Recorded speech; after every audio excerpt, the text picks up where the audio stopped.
Hey guys, welcome to another episode of Behind the Visual with Mark Hansen, the podcast where I talk to all those people responsible for putting together, making those videos and images you see out in your world every single day. I am your host, advertising lifestyle photographer, Mark Hansen. And today my guest is Cain, guitarist for the band Bad Wolves. And in this podcast, we talk about all kinds of stuff. We talk about something that people get tattooed in their bodies that Chris doesn't totally understand why they do it. Their remake of the band's remake of the song Zombie.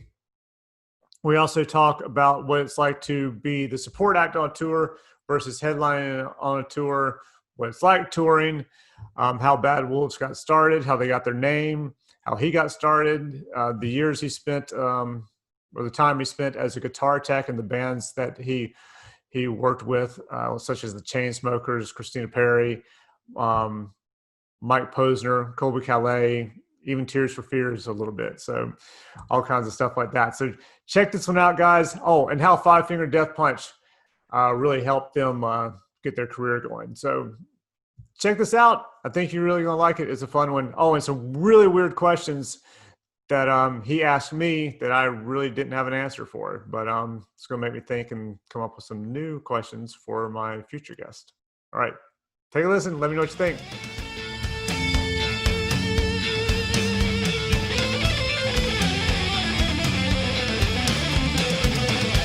First of all, badass background. Thank you. This is my living room. I like that. Why don't you guys sit in front of that when you do your live feed thing broadcast? We can change it up a little bit. Normally I sit over there on that side of the room. Yeah, it took me a second to figure out you guys were actually side by side when I was watching it. I was like, are they in the same room? Because you kept looking over at him, and I was like, okay, it's split screen. I got it now. It's just kind of where he's positioned. And like by splitting it, I can zoom in on us to make it kind of fit the frame a little bit better. Yeah, I think it's good. I mean, I think it worked out really well. Who does? Did you do all the effects and all that shit on it? Yeah, I put all that stuff together. It's, I just picked it up during this downtime. It was just like a new thing I learned how to do. What the hell have you been doing? What have we been doing? Yeah, with not being able to tour or play and all that. I mean, honestly, we've just been writing new music and then kind of working on, the Patreon stuff. Yeah. I mean, that's pretty much about it. How did the Patreon thing come about?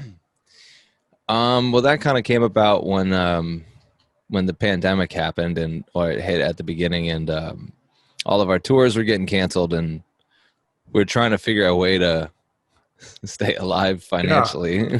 Yeah.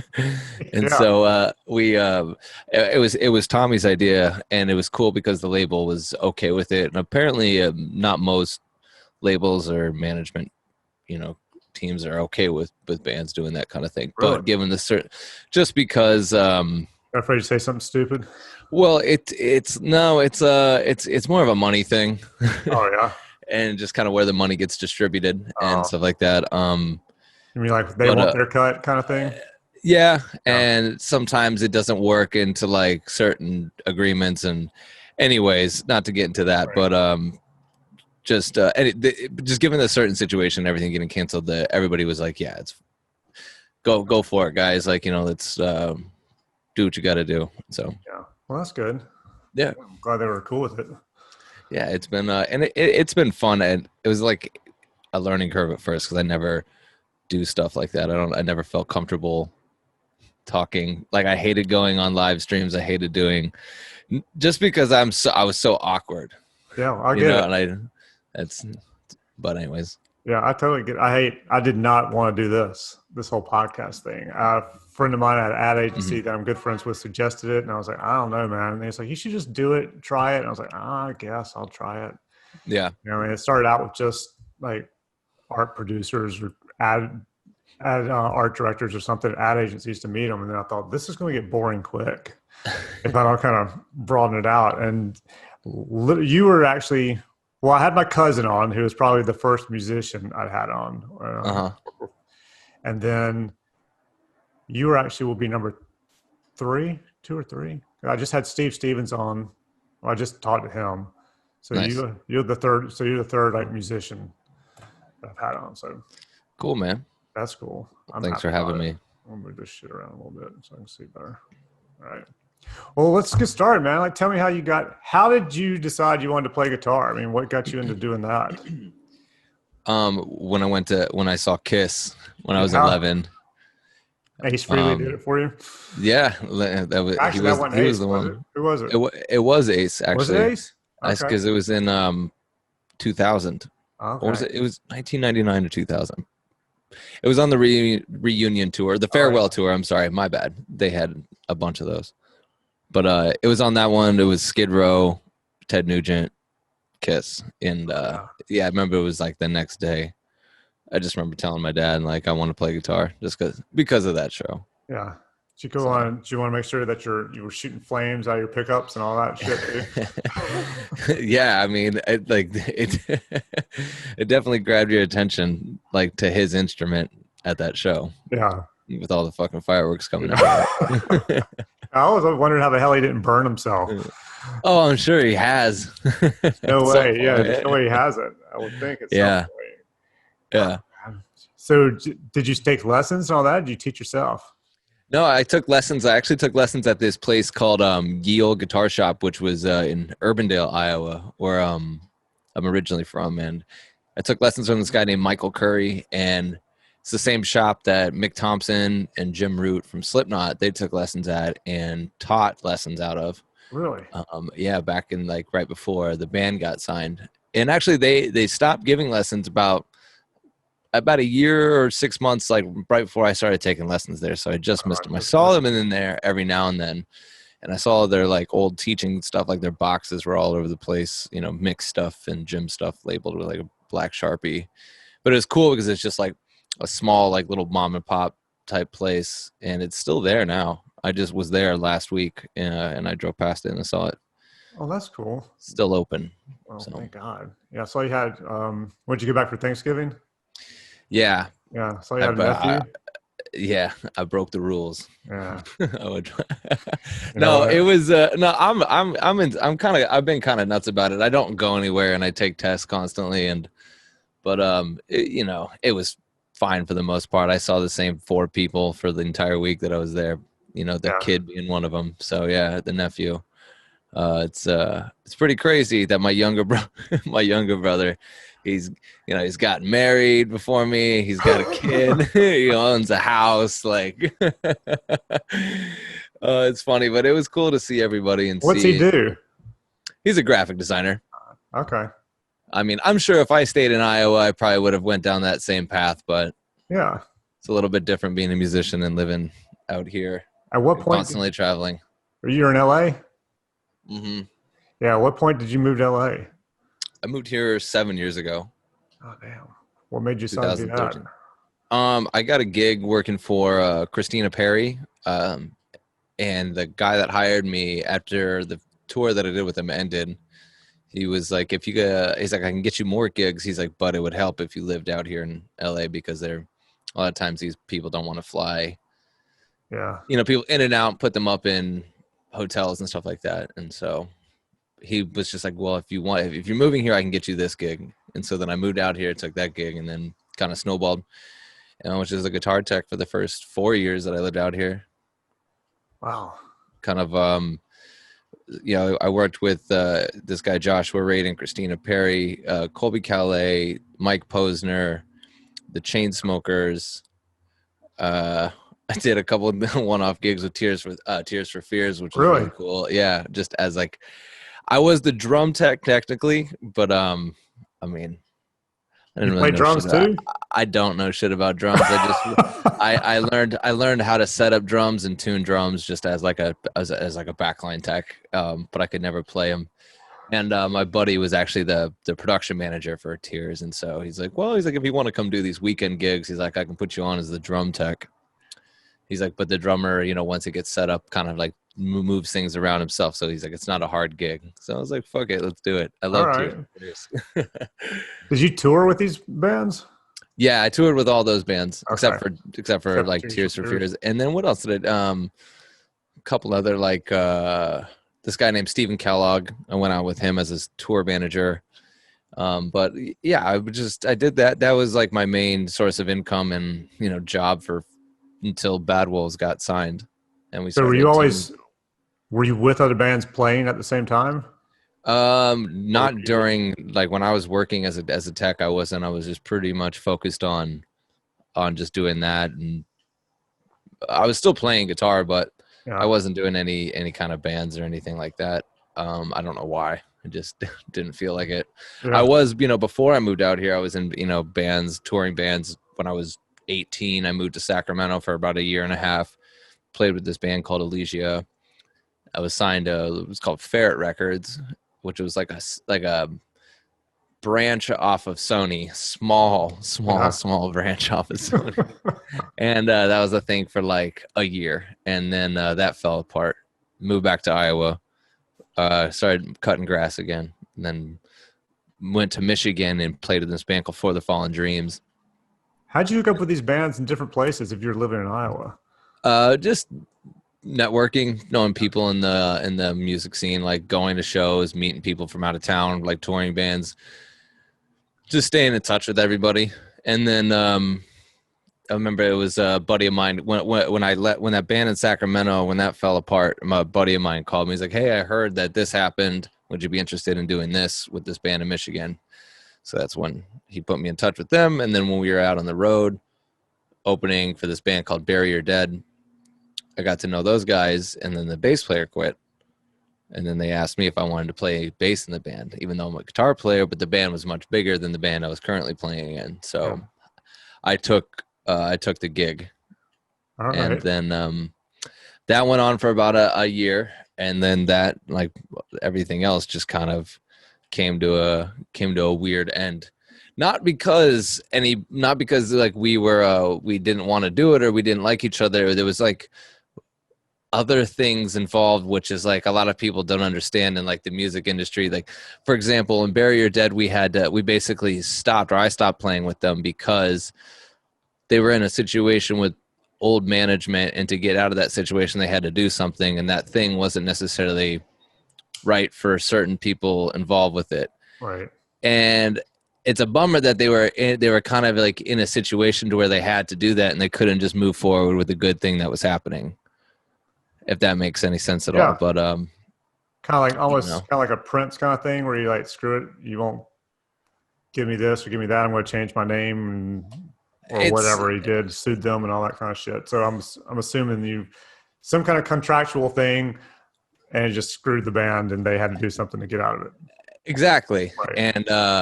And really nobody wanted to do it, and it's nothing that's like a big secret with them if you know kind of the guys in that circle. But it just sucks because I always think about that, because I wonder if I would still be, not now, but or how long I would have done that band for, how long that would have been a thing for, Right. if it would have continued like the way it was going. And then after that, it turned into it just kind of started declining a little bit. And I even went out on the road with them last year playing bass. I was back in a van touring with them just for fun, for something to do. And we were playing some shows to 100 people a night, some shows to literally 25 people a night. Oh, And wow.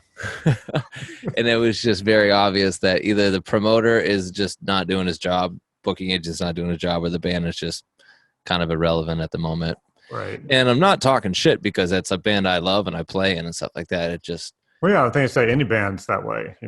Some are going to play to the 100 people or 25 people a night. And just because, like you said, they're either not relevant at the moment or just not what's needed at the moment, or their promoters sucking for whatever. And believe me, I get it. I've had reps who sucked. So yeah. you sit there and you're not getting jobs because they're not doing their job and not helping you get the work. Mhm. So yeah, I completely get it. But to kind of, I guess, steer away from like I guess, a kind of a depressing Yeah. conversation. Yeah. Yeah. Absolutely. But not like, so the light, I guess, what am I trying to say? The good thing of like that band that brought me is the singer, Mike Terry. We moved out to California together once the band ended. Okay. And, as like I was saying just a few minutes ago, it's a bummer the way the band ended, but there's almost a silver lining there, because we're just like, all right, well, we need to move on to go do other things. So we moved to California, and now, you know I found work doing tech. He's now singing for another band that he really loves, and has a job in town as like a chef. He's, he loves to cook. He was a cook, for years. So it ended up working out. We so Well, good. Well, yeah, because who knows? I mean, you probably wouldn't have been in Bad Wolves if you had stuck around and stayed with them, and you'd still be playing maybe 200 people. I that would have been, it would have gone on for a couple more years, and then I would have just started to cut grass again back in Iowa. Yeah. Well, this is Yeah, better than cutting grass, I would think, being a in Bad little Wolves. bit. Yeah. So how long did it take so when you moved to California, how long did it take before you and the whole Bad Wolves thing happened? So that happened it was 2014. John Berkland, the drummer. So which I knew John from previous touring when I was in that band For the Fallen Dreams from Michigan. We were an opening band on this tour called Thrash and Burn, where Devil Driver was the headliner. So I got to meet John back in 2009. So yeah, in 2014, I posted a video on Instagram of me playing guitar, and he just sent me a message, and he goes, "Hey kid, I forgot that you even play guitar. Anyways, I'm starting a new band. You interested?" That was all the message was. And so Okay. I said, yeah. I didn't have any really much detail on it, but I knew that John is like, was one of the main songwriters for Devil Driver, and, he knows his shit. So I was like, yeah, why not? And so that was just the start of it, 2014. And then I'm trying to think, like the timeline gets a little funky. And I want to say 2016 is when Doc kind of jumped on, and Tommy. They came out in at the same time.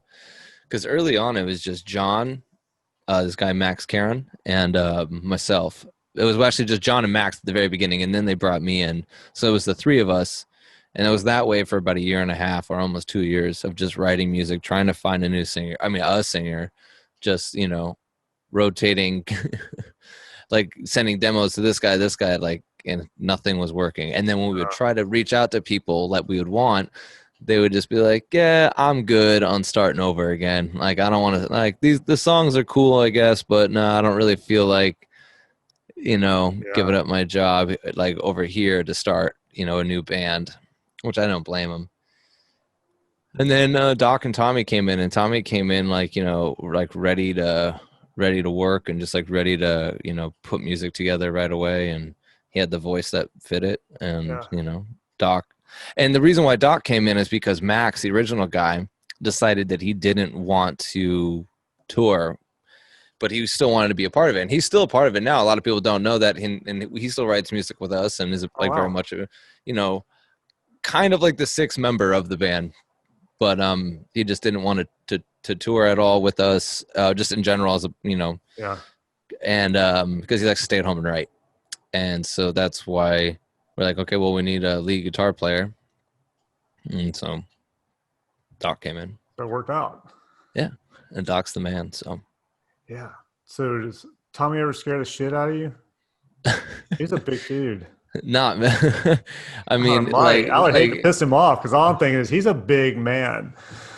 Me and Tommy get along really well. So probably good. if anything, when he gets fired up, I'm the one that calms him down. So I see him. I've been around him when he's at his good to have somebody most angry to help you and calm you down. It's definitely intimidating, but it's also good to know that I can be there to help him, like, kind of bring it down if things get intense. Yeah, absolutely. How did you guys come up with the name Bad Wolves? John and Tommy were sitting at dinner one night, and John said, I want to name the band Bad something just bad. And it was just right after that the first thing out of Tommy's mouth was Wolves. And that was it. I was like, and it's funny because we were playing back and forth about with the name for, not Bad Wolves, but a name for weeks, if not months. We could not figure anything out. Yeah. And then it just came like in 2 seconds to them, which was pretty cool. Yeah. So just sitting at dinner. So we Just in that, I mean, the original name of the band was called Eye of Tongues. How dumb is that? I have tongues. Oh fuck! Well, we Man, were you never know real. what ends up being okay. Because I remember the first time I heard Skid Row, I was literally, they were like, the new band coming up. It was on MTV. It was like Skid Row. I was like, that's the dumbest damn name I've heard. Why would somebody name their band Skid Row? And now I'm like, Skid Row. Hell yeah. All right. um, yeah, we were a lot more metal, way more technical, like a lot of stuff that has never been released. Like when we first started write music.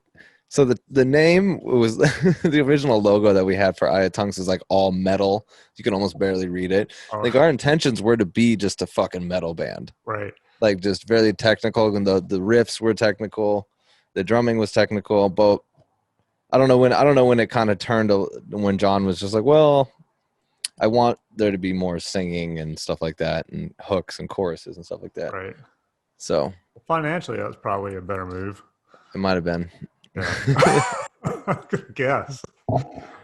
Yeah. Did you guys ever live together as a band at any point, or did you always kind of have it separated? No, we've never lived together. We just just on the tour bus. Yeah. I don't You guys think I all could on one live. tour bus? Yeah. Yeah. Yeah, we're not there yet as much as I wish we were. It seems You'll like catch you're climbing, man. You'll catch me on the crew bus. Yeah. And that's not a diss to the band or anything like that. It's just funny because it's like in my blood because I'm like an ex-crew guy. I click with my crew guys so much, and I hang out with them constantly, and we all smoke weed together. Nobody else in the band really smokes weed, so I'm just like, I guess if we're going to be having two buses, I'm going to be on the crew bus because I know I can smoke weed on them and just kind of do whatever I want to do and not worry about, pissing Tommy off or bothering anybody else with any bullshit. Hey, it makes sense to me, especially if you were a guitar tech before. That's your thing. Right? Why the hell not?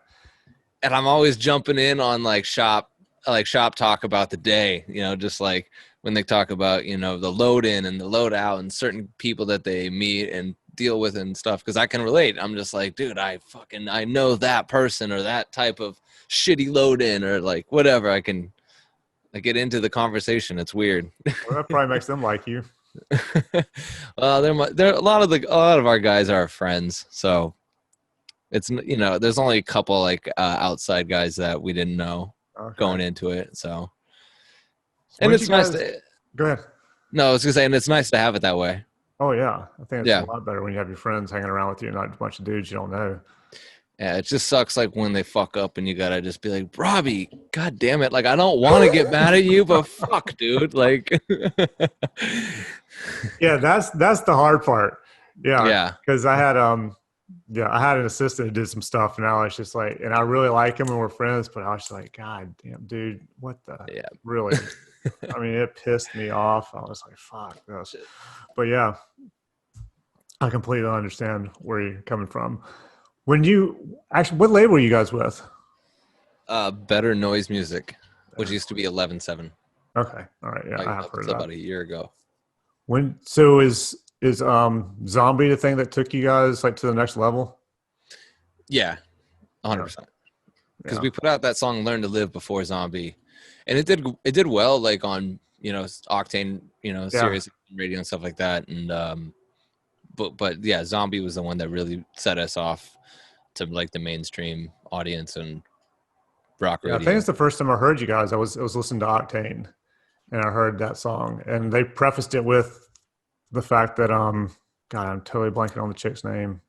Dolores or Reba? Yeah, Dolores. Yeah, that she died. I guess right before you guys. She was it the same day? Technically it was the same day because it was after midnight, but it was January 15th was the day. She was in London, ready to go. She even I remember she called somebody the night before, somebody on the label, and was just talking about how excited she was to do the song the next day. Yeah, damn. And then it was so weird. Then when I saw the news about it, because I was up early the next day, I was almost like, this is not real, because it was everywhere, and it was kind of like a secret that she was doing this with us, and we were going to put that out, and then all of a sudden it was just weird to me, like the timing of everything. Yeah. So I can easily see that, especially, yeah, the night before she's talking to somebody with the band, and then the next day, yeah, it's all over. Yeah. So it was a little bit of a mind fuck, but no. But maybe, who knows, man? Maybe it worked out. She was time for her to go, and time for that to make even bigger news and put you guys where you are. Who the hell knows? Yeah, how it all worked out. But it's a cool song. You guys did a great job on the remake, I have to say. So, thank you. Yeah, definitely worked out. When did you at what point did you guys start like really touring and not just playing little clubs locally? Well, we actually only played two. I'm just trying to think. It was 2 shows before we started touring. Really? Yeah. How the hell did that happen? Zoltan Bathory from Five Finger Death Punch is how that happened. So we did, our first show was at the Observatory, the small room in Santa Ana, California, and it was like Jose Mangan's like Wednesday, some metal night thing that he had, and so we played there with Power Flow and a couple other local bands and stuff like that. So that was our first show, and then we did another show, like my timeline is so off. So that was the first one, and the second show was actually at Jose Mangan's Affliction Warehouse in Seal Beach, California. Okay. And then that was like just like a party. So we played that to a bunch of friends and family. And then the next week we went on tour with Five Finger Death Punch.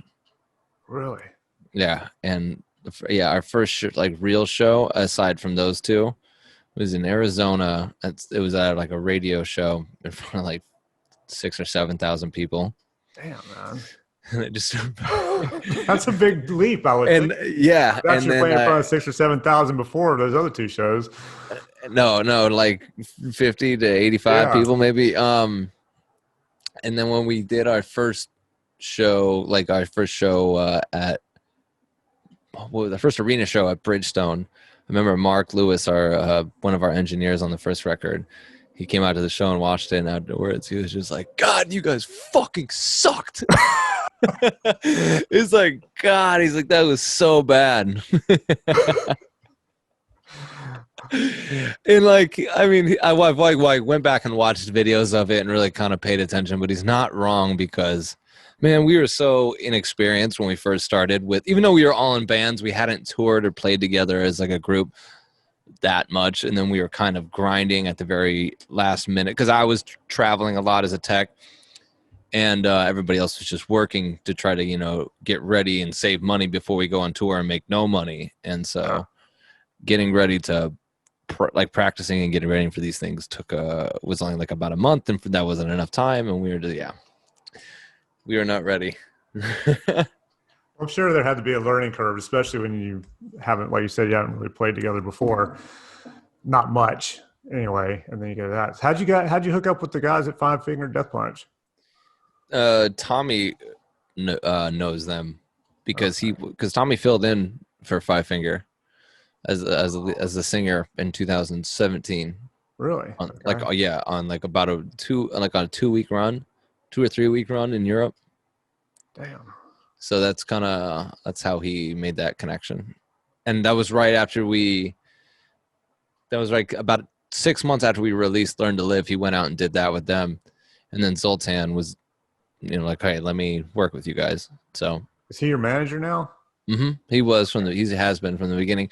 We work with 10th Street Entertainment, which is tied in with Better Noise Music, the label we're at. Right. So Chris Nielsen is like the head guy over there at 10th Street, and we work with them, and Zoltan's kind of big picture stuff.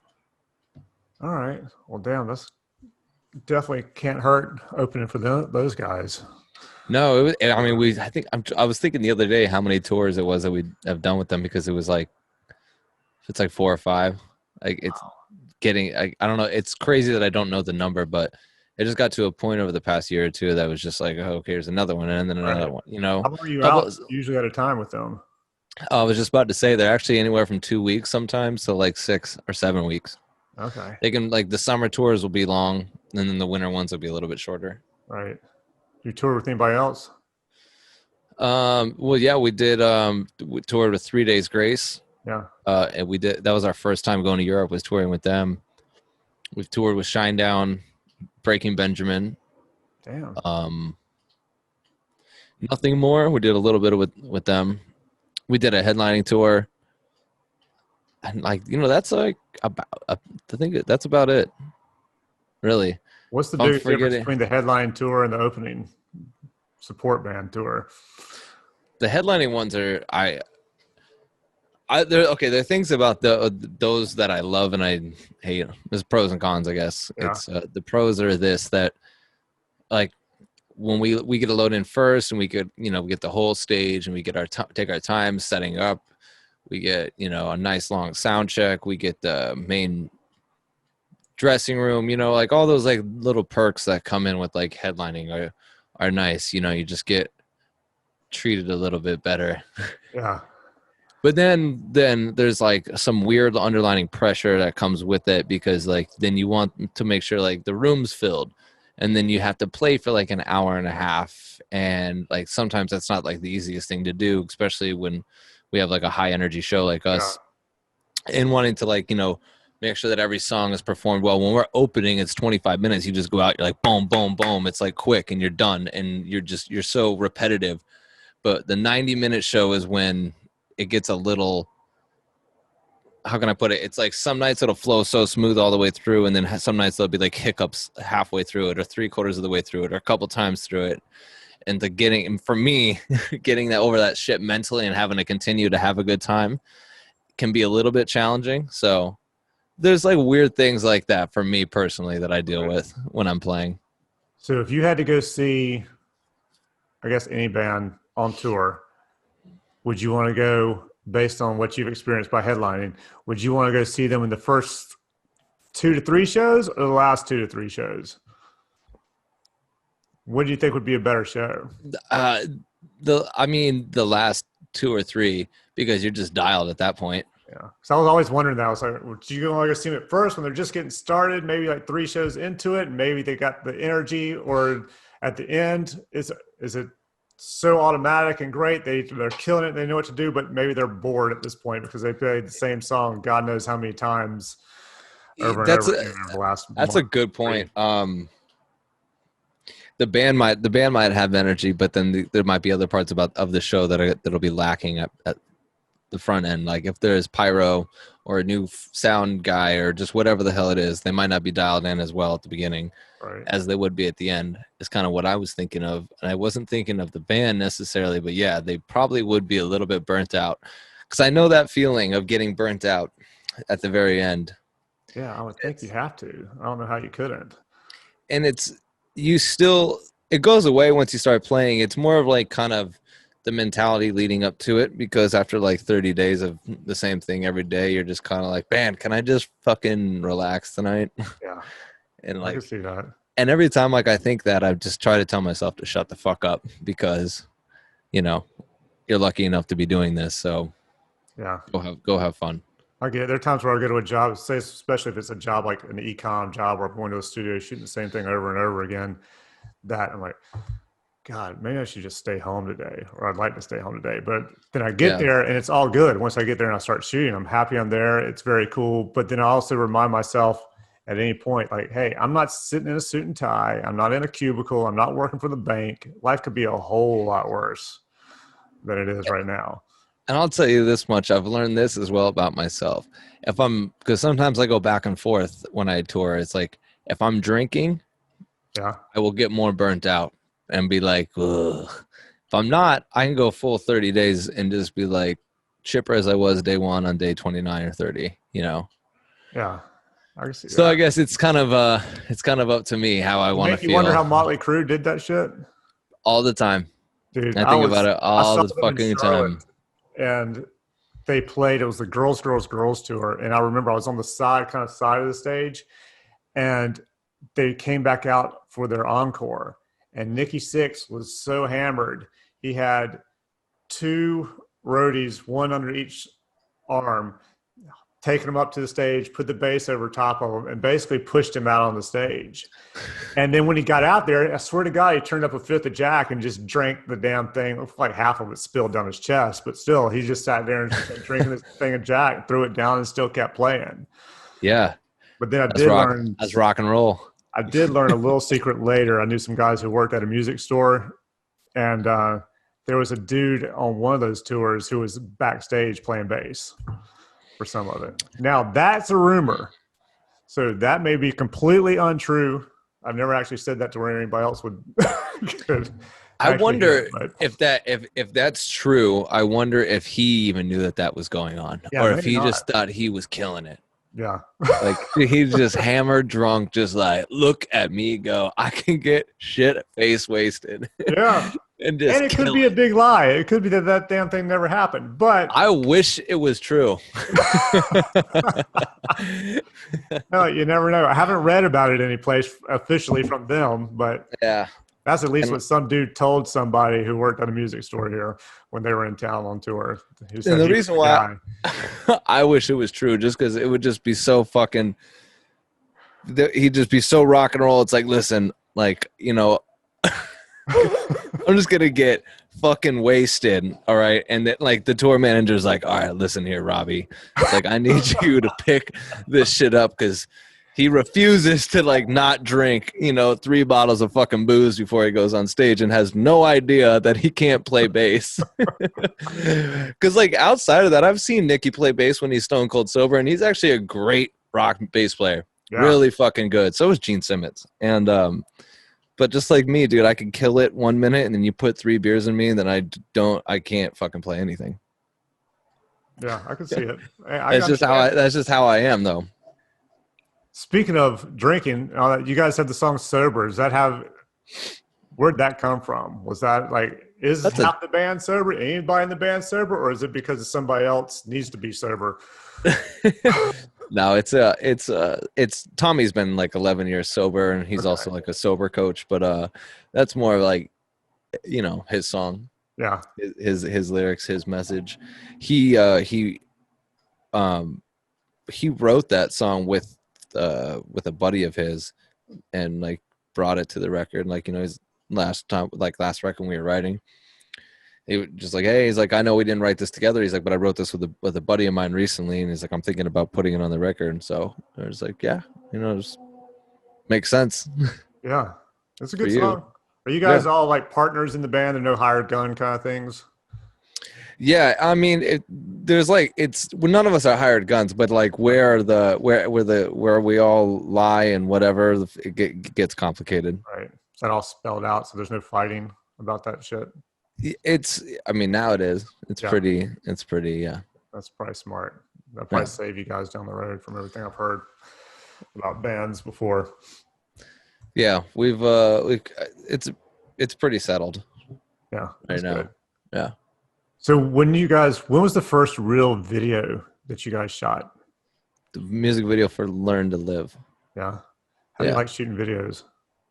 I'm fine with it. I just get sore afterwards because you just got to do it over and over and over again, and they want the same intensity like the whole time. But if you're doing like, you know, a faster, heavy song, having to like, you know, headbang and whip your hair around and for 25 takes gets a little it's a little exhausting. Yeah, that's the only thing I don't like about it. How do you decide on who's going to direct it and all that kind of stuff? Is that a label thing, or is that something you guys have input on? It's it's a little bit of like management has their ideas of who they think we should pick, but then ultimately it ends up who we want. Right. I feel like it was a little bit more of like a discussion or argument like early on. Nowadays I feel like it's kind of turned into, okay, this guy's directing it or whatever, cool. Do you have a certain director that you use now, or do you mix it up every time to keep it fresh, kind of a thing? Well, we've been changing it up lately a little. So Sober wasn't written for the movie, right? The Snow Babies movie? No. So well, Alan Kovac, the owner of our label, that's like he's involved with with that movie. Okay. And so that's why there's a lot of the actors, that movie, and what's the other one? The Retaliators. Yeah. With that dude from Ozark. Yeah, and you got like Jacoby from Papa Roach in there. You got everybody from Five Finger Death Punch doing a cameo in there. You got Doc and Tommy both doing a cameo in that movie. Really? Yeah, and then Learn to Walk Again was tied in with that movie as well. So that's another that wasn't made for them. Have you guys written anything for a soundtrack, or did they just kind of pick them up?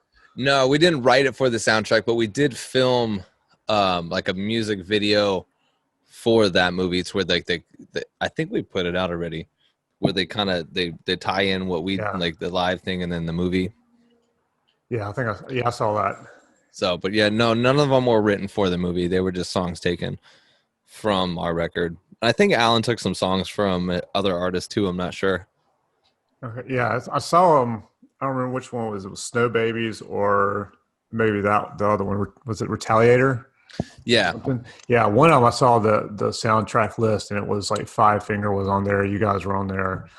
I can't remember who else, but I remember it was just like band after band. Maybe Shinedown, but I'm not positive about that. I can't remember. It would be all the bands on his label. So, yeah. I don't know. I get it mixed up between seeing like you guys and Shinedown on like the top singles of the year kind of thing. Like it's so fucking weird to me. Dude, you had like what? You guys had 2 singles in the top 5 or something?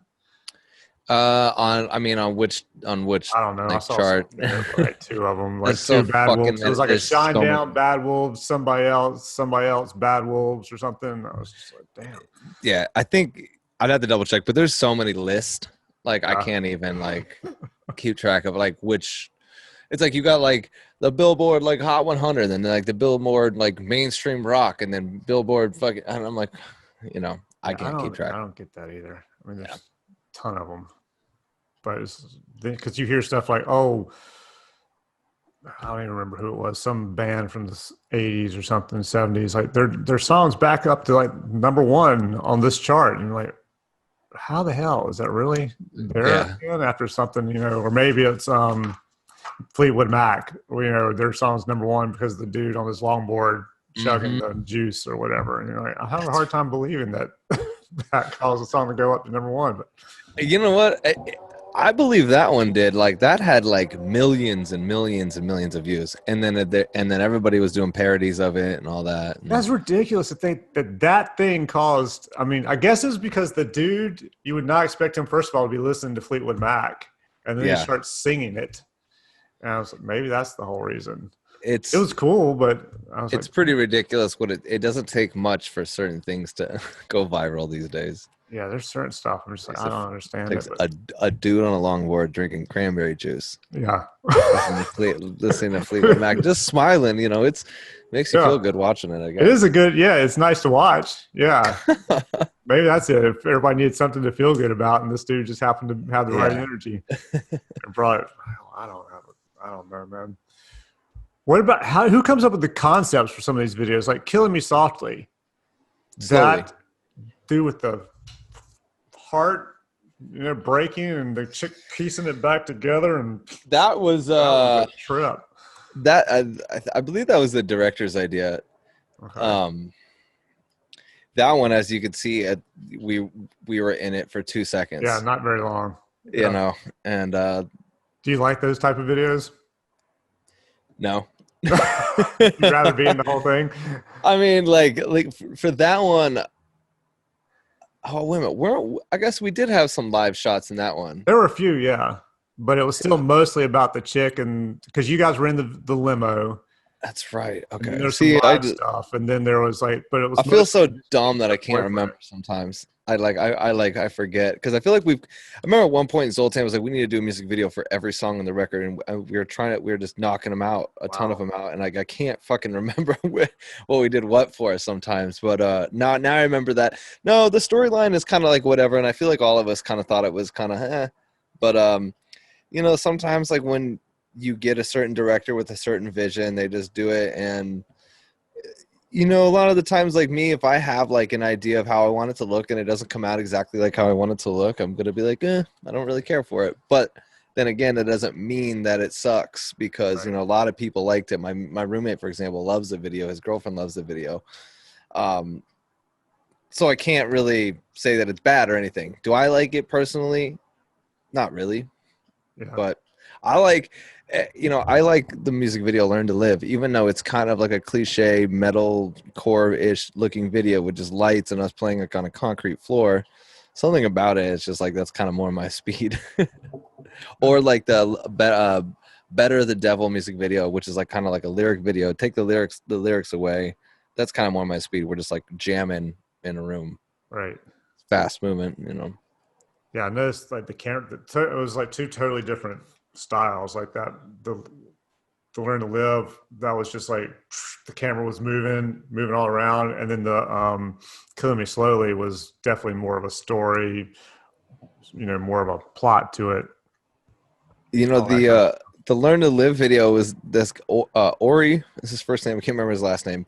They're just like a bunch of younger guys, like younger kids, and just like they had all these like little tricks. Like they were just doing things I've never like seen, cameramen do before. And the guy that did the Killing Me Slowly live shots of us was just put a camera on a tripod and just hit record. It was just kind of like just sat there. Did you And guys get any money from Monster?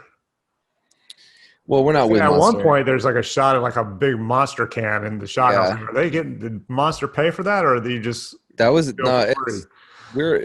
It's the way it works. It was in our contract with. We're not with Monster anymore, but it was in our contract at the time with Monster that we had to do product placement in like videos like that. And trust me, we.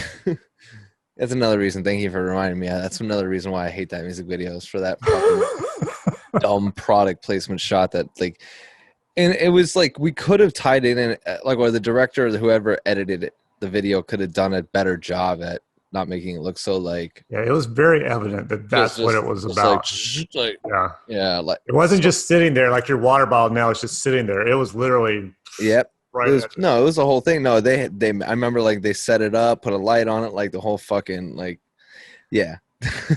I guess that's a thing though, because I've heard of actors I was read a thing the other day about some actor was tied to Coca-Cola or Pepsi or something. And it had, so if you were drinking something in a movie with him, it had to be a Coke, it Yeah. had to say it was Coke on it. You know, a couple weeks ago, John and I were talking about Smash Mouth on our podcast in that song All Star. At the Yeah. beginning of the music video, there's the entire cast from the movie Mystery Men with like Ben Stiller Oh yeah, yeah, yeah, and yeah, yeah. all those people. And I was wondering, I'm just like, damn, I was like, how like either the budget back then was so high to get them. And then John's like, you know what? A lot of the times, like, when they do these kind of movies like that, it's tied in your contract that you have to do commercials or advertisements of all because they probably had to do it, Yeah. for free just because it's part of the Oh movie. yeah, it was probably something built in. Because they used the song in the movie. Mm-hmm. And so I'm sure like all those guys are sitting there like on a fucking Saturday, just like, Jesus Christ. Just sitting here like having to hear like this fucking song over and over again for Probably the same thing. We have to do the same damn interview over and over and over again for the movie. You have to go. yeah. Oh, it's like when we do festival shows and we'll do the I always forget that what's the name of the room, like it's like a big tent where like a bunch of people are doing interviews like all over the room. They call there's the green room, there's the media room, they're not. So whatever, but then you just bounce from one person to the next, and it's just the same thing all over the room. Do you mix up your answers? Sometimes, like if I just get like if I get real loose, like if I when I say loose, normally I'll have like a few drinks when I do those things because I get so antisocial and awkward. Yeah. I was like, just be like, I've already answered that question like 4 times. I was like, give me something else. Give me something nobody's asked me. Just so dumb. What's a question you wish somebody would ask you that you don't get asked? Oh shit. I don't. It's hard for me to think of like one right off the top of my head, like a question that I would want to get asked because I like to get like thrown off guard with questions, you know. Like, where's your favorite place to eat on tour? See, things like that are kind of, Here, let me look at this because I know that I have something on here because I make a list of questions that I asked John. And okay, let me see, what do I have coming up this week? I said, what two totally normal things become really weird if you do them back to back? Two totally normal things. What are two totally normal things that people do that become really weird if you do them back to back? Do you have an answer for that? I can't. It's Wow. like, if you itch your butt and pick your nose, That those two. pick your teeth. You know what I'm saying? So that's just one. See, like, hit me with questions like that. You know what I mean? If you were arrested with no explanation, what would your family and friends assume that you have done to get arrested? Assume that I have done. I don't know. I'm way too Like, boring at this point in my life. I think. I don't know. They would probably assume that I don't have a clue. I would have done something that was some kind of rule that I wasn't supposed to that they know. I would have just been like, fuck it, that's stupid. And I would just did it anyway. But I don't know what that would be. That would, at the see, these moment. are some thinkers, right? Yeah. Okay. Damn. All right, man. Right. Now you're making me think I got to come up with new questions from this point forward. I'm going to have to spend like 3 days trying to come up with questions. But if they're that hard, that much thinking going on, you probably get like 3 answered in an hour. Yeah, that's true. That is like a little bit of a tough one. Or you could just do just rapid fire ones like, toilet paper, over or under. All over, obviously. Okay, if you got one word to sum up the internet, what would it be? Stupid. Most of the time, stupid. Yeah. Divisive Divisive. Yeah, okay. at this point. Sometimes I look at it as it could be somewhat helpful. Well, yeah, there are definitely times it can be helpful, I think, especially if you're looking up some recipes for food. Yeah. Or, you're just trying to figure out what the hell is wrong with you, and you don't go to WebMD and think you have cancer, and you actually figure out what it really is. It's true, yeah.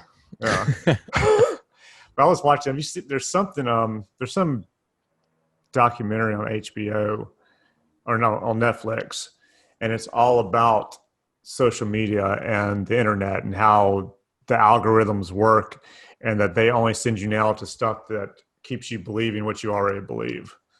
So there is no, like, there used to be 3 news stations and you got your news, and it was basically, they tried to be as objective as possible when they gave you the news. But now there's like Fox and there's CNN or whatever. So if you watch one, most likely you're not watching the other. And they're talking about how if you look at something, your phone or your computer recognizes it, the algorithms automatically put up an ad for that or send you to stuff that has to do in that kind of genre and keep you stuck in that constantly, so you never get out of it. Yeah, I've definitely noticed some weird. I've noticed some weird change recently in the algorithm on like Instagram, and I thought I was like going crazy, and then my girlfriend Vanessa mentioned that there was a change because on hers, and then the other day I was talking to John, and he's like, "Man, my fucking Instagram is all messed up." And he's like, the algorithm, and it is funny, and I'm sure if I say it loud enough, like I'll be like, "Hey Mark, I love white truffles." Right. White truffles are my favorite thing. In like 20 minutes from now, I'll look on Instagram and there's going to be a sponsor ad for me to buy white truffles, delivery overnight. They say that your phone's not listening, but I think it's complete bullshit. It's just like they say about the vaccine that's coming out. Everybody's worried about like this like microchip, like it's going to put a microchip in you. And what, it's like, if it does, whatever, you already have a fucking microchip on you everywhere you go. You know what I mean? It's like, if that's the case, then yeah, whatever. You get what I'm saying. Yeah. Oh yeah. You can't go anywhere. Yeah. Because my wife and I were talking one morning, and I was telling her like 2 years, she always bought this high pH water. And I was telling her that like 2 years earlier, I'd read something that said if you put lemon juice in your water, it raises the pH, and you don't have to buy the pH waters. You get the lemon juice for the flavor, and it raises the pH level of your water. That night, she had an ad on her phone for lemon juice and something else. And I was talking to an assistant of mine, and I never looked this up ever because I hate it. They had these coffee mugs that look like camera lenses. And I told them, my assistant and I were talking about. I think he saw one or something, and I was like, "Dude, I hate those things. I hate those Canon coffee mugs that look like a camera lens. They're just stupid." Blah blah blah. That night, an ad on my phone for a Canon coffee mug, Canon lens coffee mug. Yeah. Yeah, so it's definitely listening. They're totally listening. Yeah. So what's touring, man? How has touring? Obviously, you've stopped touring now, but what's the good and the bad of touring? The good is being able to, like, for one, being able to get out there and play shows and promote the band and yourself and that type of thing, and you get to see the world and you get to meet new people, and just have all these new experiences that you normally don't get to have just sitting at home. But then again, you don't get to be at home, which is also like a pleasure, Yeah. And you don't get to see your girlfriend or your wife or whatever every night, or or a couple weeks or months or however long you're gone for. And even having people kind of come out and visit you can be a little bit stressful and hectic because you're still at work. Yeah. You know what I mean? As much as it looks like a fun party to everybody else, and it can be, it's still work, and you still have to focus and get your job done. And but yeah, there's a lot of fun things about it, and there's a lot of stressful things about it. Did you get to, like, when you went to so you went to Europe, did you get to see anything while you were over there? Did you have any days off to do anything, or was it all just straight touring? We get days off, so we get some days off, and then most of the time I'm always too tired to do a lot of sightseeing.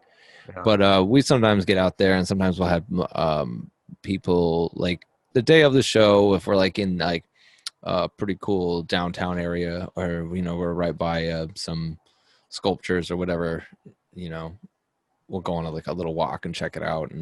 But for the most part, we don't get to see a ton. Yeah. Because Kyle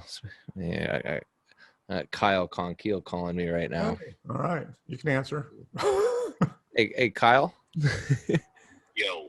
Hey, I'm doing a podcast right now. Let me you want me to give you a call back in just a few? Shit. Sorry, dude. Say hi. Hello. Hi, Kyle. Your boy. It's all right. I'll hit you later. Okay. All right, hit me later. Kyle Conkeel, Bad Wolves bass player. All right, man. So, yeah, I was going to say I get the same thing with tours. I go to these places and shoot, and half the time I see literally the hotel, the location, back to the hotel. Mm-hmm. Not a whole lot else. Sometimes you got to have somebody force you to get out, I think. Yeah, it's that's very, yeah. very Like, cool. hey, come on, you got to do something. You can't just hang out anymore. What's changed? Has anything changed much since you guys first started with Bad Wolves, and to where the level? Because I mean, your success level, to me at least, seems like you guys have, like, in the last year or so, just blown up. I don't know if that's true, if it's been that way for 2 years or so now, but it seems like in this last year, even though you can't tour, that I'm hearing your name, I'm hearing your songs a lot more than I had been before. A year ago. I mean, the only reason why I can really think if there's a lot of attention in the past 6 months is maybe because of, certain things certain band members do on social media to cause a little bit of attention. But I mean, aside from that, it's, our fans are pretty loyal, and they're pretty awesome, and like they stick around, and like it goes to show that they stick around. And in the radio stations that play our music are the biggest supporters of us gaining more fans and stuff during this pandemic, because if it wasn't for them playing our stuff and promoting us, we would just be sitting ducks, because before we'd be able to go out and physically promote ourselves while the radio stations were playing our music and stuff.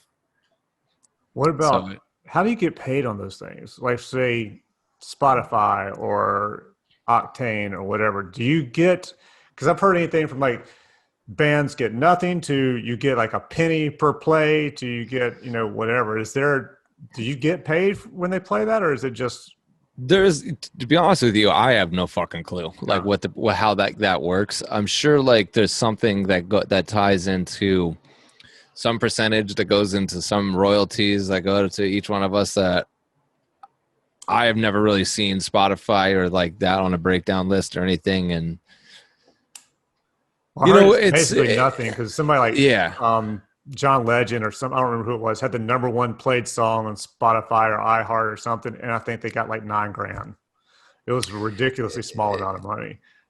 Yeah, I hear these things, and it's just one more thing that I feel like is too complicated of a thing to bring up and ask and talk about, because I just know it wouldn't be worth my time. Right. To get $56 or something. Right. Well, you never know, man. My cousin, he was the original cowboy in the Village People, and he still gets a check every quarter. And he said he gets a check that it's enough that he could just hang out and really not do much if he didn't want to. But then again, he's in a rent-controlled apartment in New York that's the rent's hardly anything, so he wouldn't have to, I guess. But he's constantly doing shit anyway. But you never know. Those little things add up, I guess, over 3 months, 4 months. That's right. Yeah. How much, speaking of, we're talking about the record label handling all this stuff, how necessary is a record label for a band starting out now to actually make it and get to a decent level, do you think? I mean, they're good to have because they have like a good financial backing to market you guys the way that you should be marketed to get, the exposure you need to do the thing you need to do. I mean, you could do it on your own, but you're going to end up spending a lot more money than you would when you would think, because just by putting an ad on Instagram or Facebook or blah, blah, blah is not going to really get you going, or on Twitter or something like that. Because if you want to do like a boost post on Facebook or Instagram or Facebook, for example, you're going to have to dump literally like $500 in it to get it to the amount of people you're hoping it would get to. And that's just for like a few days worth of marketing. Right. Yeah. And a lot of times that like these things will get tied into your contracts where there's a certain budget for marketing and stuff like that. But, and a lot of times they have people in management that know how to do these things well. They know that like the time of day, like where to do it, how it should look like. They got it all figured out. And, there's just a lot of things that come with the package that really help. I mean, if it wasn't for the label, our management team and Zoltan, we wouldn't be, I guarantee we wouldn't be. Zombie might have been where it was, but I guarantee you we wouldn't be where we are as a band now without like the team behind us pushing us. I think having somebody like Zoltan's probably good, because he probably keeps you from getting screwed. Because I guess he's been in it. They're a bigger band, or been in it longer anyway, and probably knows anyway the tricks where the label can try and screw you out of cash or whatever, and can kind of help. They're on the same label, so so him and the owner of the label are they're friends and they work together. So even better. Yeah, so that's why the whole thing is like it couldn't be more perfect, because it's like. Five Finger Death Punch and is on Better Noise Music. Zoltan, Alan have had a relationship. Zoltan manages us. Just it all works out. So, yeah. Are you guys? So you said you've been writing new music over this whole pandemic thing. Have you been in the studio recording yet, or are you putting that off? Yeah. No, we're like kind of like in the vocal phase of it right now. Do you actually go to a studio and record, or are you guys doing it like at home or that kind of deal? I'll do a lot of things here at my house. And so will Doc. Tommy goes to the studio to do his vocals. John will go to the studio sometimes to like produce the song, like kind of, like work on it, right. Change things around, stuff like that. Because our producer and engineer Joseph McQueen, he's so fucking fast, it's insane. Like on Pro Tools, it's mind blowing. And but anyways, I sit at home and what I do is I just track everything onto onto Logic. I just do a DI track sent to him. He reamps it and puts it in with the tone that he likes to use. So it the way it's always been, or is that just No, come around because of this? it's kind of like how this has been going, because like, you know, beforehand we would go in there like, you know, more often to do guitar stuff, but you know, he preferred if we could do it at the house, do it at the house. So Right. I don't have no problem doing that, you know. Does it And sound any different to you, or does it still sound the same? no, because what we would do before is like we would go in and we would, you know, use his Kemper, and we'd had the same tone that we'd use. And so by me sending the DI, he just reamps it through the same Kemper with the same tone. Okay. The only difference is it's like I don't have somebody sitting there, you know, being like, "Yeah, do another take. This needs to be tightened up, or do this bit," or like, you know, I'll like do it and be like, "I think it's good enough," and like, you know, send it off. And the tough, like the funny ones are the solos. Those are the ones like I nitpick the most, and they end up just being fine. But you know, like I'll sit for like hours, and like, you know, I'm really bad at chopping things up and stuff, so I'll just try to do everything in one take. Yeah. I've always wondered that. So say you're sitting there and you're coming up with a solo and you just rip off a solo that you love. Do you remember that solo to play it note for note again? I'm always trying to like record what I'm doing. Like every time I'll like, you know, multiple takes, and then I'll go back and I'll listen. I'll be like, okay, I like that part of it, but I didn't like this part. So I'll try to change like the front half, but keep the middle. And then, you know, I do it different. Like sometimes people will just like, will do a pass, do another pass, and then they'll chop that all together. I'll do one, listen to it, like find sections that I like, and just kind of change it up as I go, and until I eventually can play through the whole thing without having to like punch in certain parts of it. Yeah. So how long does it take you to memorize that whole thing to be able to play it? Oh, it depends. Like for example, I'll spend all day on something, or like last night, Doc sent me this song that he wrote for the record. He's just like, I have this idea where I want it to do the solo on the front half, and then you do it on the back half. He's like, I already did mine, and so he sent it to me, and I wrote it, tracked it, sent it back to him in like less than an hour. Like, damn. You know, sometimes it comes like that, and sometimes it just takes all day, and sometimes multiple days, if not a week or two. So you're just like super happy or satisfied with what you wrote. Or then sometimes like it just pours out of you, and you're just like, fuck, yes. Okay. Did you learn music theory and all that kind of crap? Or did you just, yeah, okay, I was going to say. No, I didn't. I wish I did. Yeah. I play a little, very little, but yeah, I could never. I took like a jazz guitar class in college. No, was it college or high school? My senior year of high school, because it got me out of school faster, because I could go take the lessons at this local community college or whatever and count it as a class. That's some hard shit. Those scores. Yeah, but yeah, so I never really got it. I never got that interested in music theory and all that kind of stuff. But all right, dude, I'm going to ask you a final question.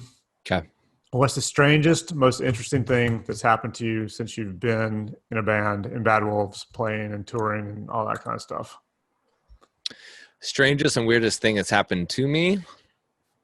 Yeah. I mean, the one strange thing for me is when people get my signature tattooed on them. I don't know why that's like. That's a weird thing. Like, not a weird thing in like a bad way. I just, you know, I have tattoos, and I'm very like particular about when and what I get.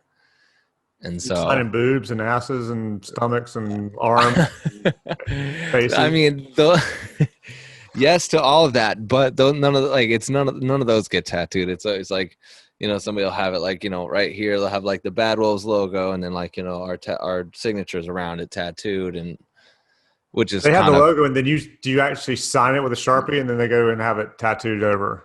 Yeah, and we've had multiple people they'll come to the meet and greet and have us sign their arms and stuff, and then they'll be like, yeah, I'm gonna go get this tattoo. You ever tomorrow. see them again later, and they show it to you? Yeah, or they'll send us photos the next day. Like it would happen like pretty often, like really? Last year, yeah. And I just wonder how many people have it now. Wow, man. All right. Hadn't heard that one. I've seen it, though. I have seen people who've done that. I've heard people doing it. But yeah. Well, that's pretty cool. I guess so. You know? Yeah. It's the diehards. They think enough of you to have your signature tattooed on their body. And then your music, you know?